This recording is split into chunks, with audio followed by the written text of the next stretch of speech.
Si inšpiratívny, naozaj. A keď sa na tým tak zamyslíš, moderné mass media vlastne počali rádiom. Nudím ťa chválou? Možno. Pozri, pôjdem k veci.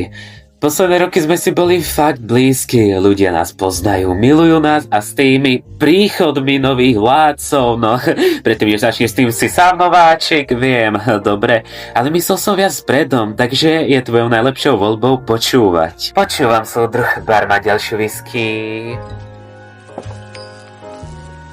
Tak som premýšľal, Alastor, s tvojou neskutočnou silou a mojím masívnym pôsobením by sme boli nezastaviteľní. Rádio a video. Ty a ja môžeme ovládať peklo. Spolu, ako partneri.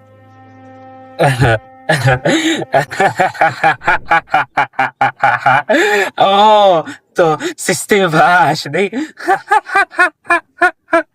No tak, Vox. Vedel som, že vieš byť sem tam patetický, ale neuvedomil som si, že si taký slabý.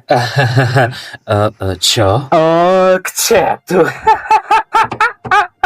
Potrebuješ ma, aby som sa pridal k tvojej bande. A tu som si myslel, že dosahuješ moje úrovne. Ale prosiť o asistenciu, partnerstvo, som tebou dosti sklamaný. Ja len...